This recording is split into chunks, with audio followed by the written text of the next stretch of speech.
Hi everyone, Kevin here, back with a new module. This is 8A on oxidation. Let's get going. Here are the topics. You can stop and read this. We'll pick up with the review of oxidation and reduction.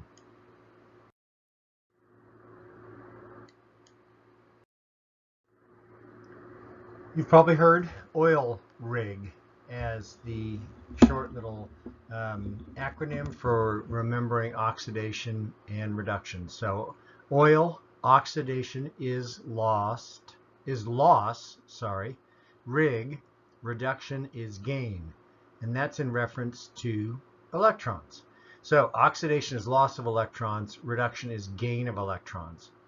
There are lots of other ways we think about reduction and oxidation, but the bottom line is it's gain or loss of electrons. So here's a look at that. If you have A that contains an electron, it loses the electron, so it gets oxidized. Oxidation is loss, and compound B picks up the electron and it is reduced. It gains an electron, so it's reduced. Every time you have a loss of an electron somewhere, you have gain of an electron somewhere else. And so you've got oxidation and reduction always coupled to one another. You can look at this video. This is kind of a dramatic look at the oxidation and reduction of sodium and chlorine to make the relative ions, the sodium cation and the chlorine anion. So you can grab this link here. I'll link it in Canvas as well and check out this little video. But that shows you the amount of energy released when sodium picks up an electron and sodium loses an electron and chlorine picks up an electron. And remember, look back at the periodic table at the position of sodium and the position of chlorine, and know that when sodium loses an electron, its outer shell, its valence shell, is then filled with electrons. When chlorine picks up an electron, its valence shell is now filled. And so there's a lot of energy released when that oxygen moves from sodium to chlorine, because they both now have those stable states with the filled outer shells. There's another way we can look at oxidation and reduction, and that's just as unequal sharing of electrons. So remember, we already talked about this a little bit when we talked about carbonyl chemistry. So here's our carbonyl. And remember, we said that if we look first at this table of electronegativity. So you may have seen this, you may not have. This is the Linus-Pauling scale of electronegativity. So if you haven't seen electronegativity in a while, it just refers to the tendency of each atom to attract electrons to it. And these numbers in this table are the ones developed by Linus Pauling, the chemist at Caltech, and these are relative to one another. So we have hydrogen here with an electronegativity of 2.1. Look at carbon, 2.5, pretty similar. Look at oxygen, a lot higher, 3.5. So oxygen is a lot more electronegative than hydrogen or carbon or even nitrogen. And in fact, oxygen is the atom with the highest electronegativity in most biological systems. Okay, so oxygen is the atom with the highest electronegativity in most biological systems, and we'll be talking about that a lot more. So because these have different electronegativities, if you have carbon and oxygen in a carbonyl group, you've got an unequal sharing of electrons.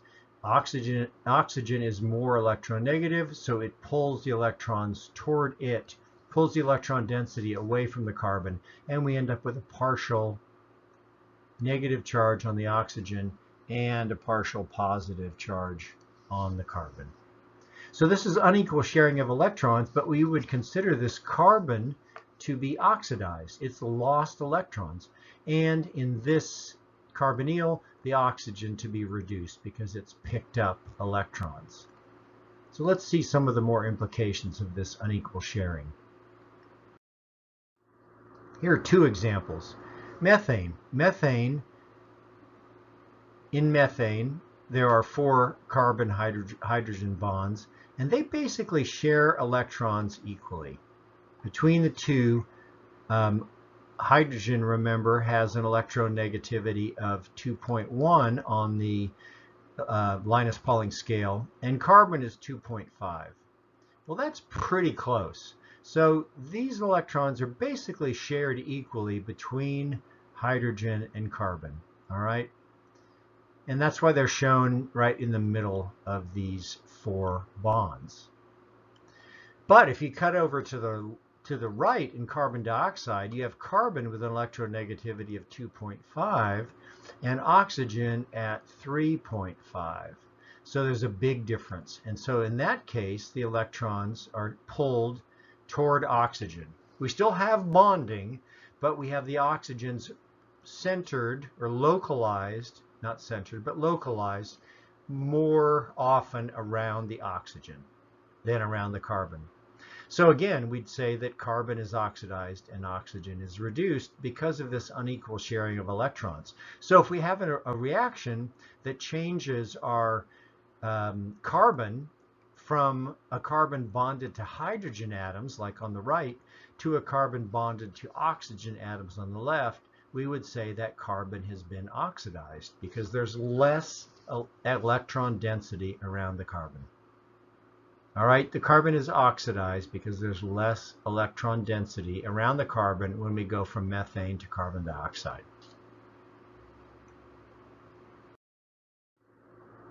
And here is a reaction between methane and oxygen. And you see one molecule of methane reacts with 2 dioxygen molecules to make carbon dioxide, some energy, and 2 waters. So methane, the carbon in methane is oxidized to CO2. Oxygen is reduced to water. And the dioxygen bond is broken. All right, so we've got methane here. Carbon is sharing electrons equally with hydrogen. The carbon now becomes oxidized because it's become CO2, so there's unequal sharing of electrons with oxygen. Dioxygen, which was sharing electrons equally between the 2 oxygen molecules, that oxygen-oxygen bond is broken. You end up with 2 waters, each of which contains 1 oxygen, and they've each picked up protons. And so now you've got H2O, and the electron density is found more often around the oxygen than it is around the hydrogen, because again, oxygen is higher electronegativity, 3.5 versus 2.1. It attracts those electrons to it. So oxygen is reduced. It's got more electron density around it. And in biological systems, this is a common oxidation you see where oxygen is reduced to water, and we'll see that again.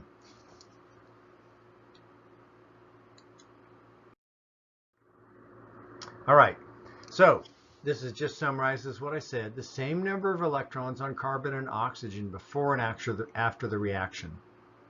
But you can stop and read this by way of review.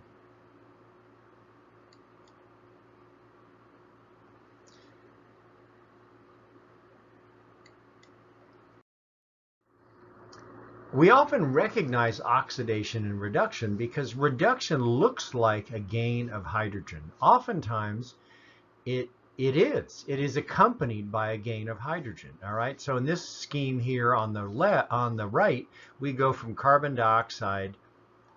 This is reduction up to methane. All right. The carbon and carbon dioxide, if it goes to methane, is now reduced. There's more electron density around the carbon in methane than in carbon dioxide. On the other hand, oxidation often looks like a loss of hydrogen. So if we go in the other direction, we go from methane to CO2, we know the carbon is reduced. I'm sorry, the carbon is oxidized. Easy to make that mistake. Carbon is oxidized going from methane to CO2 because electron density is pulled away from the carbon.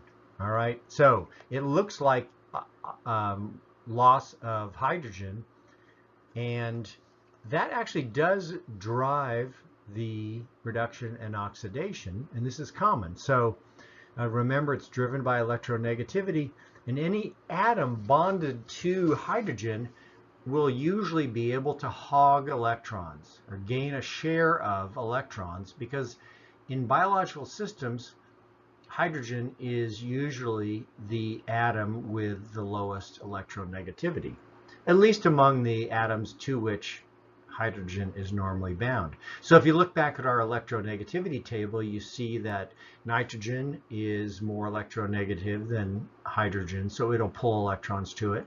Oxygen is, we've already talked about that. And so oftentimes, if you see a gain of hydrogen, what that means is the atom to which hydrogen is bound gets reduced, because it can hog or pull electrons away from hydrogen because it's more electronegative than hydrogen. In the case of going to methane, we did pick up hydrogens and we share those equally with carbon, but we came from the carbon being bound to something more electronegative than hydrogen. So as a result of going from oxygen to hydrogen bound to carbon, carbon now gets more electron density and is reduced.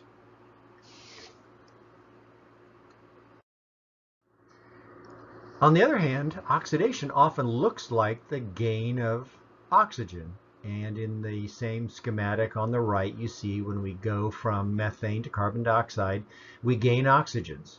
And we know that's an oxidation of the carbon because there's less electron density around the carbon in carbon dioxide. I've probably said that way too many times. All right, so atoms lose a share of electrons anytime they become bonded to oxygen. Why is that? Well, if you look back on our electronegativity table, you know that oxygen is the most electronegative atom in most biological systems. So most of the time when oxygen is bound to something, it's going to pull electrons closer to it and away from the atom to which it is bound. That means the atom to which it is bound is going to be oxidized. That's it for this video. Thanks for watching. We'll pick it up in video number 2, and we'll continue talking about oxidation. Thanks for watching.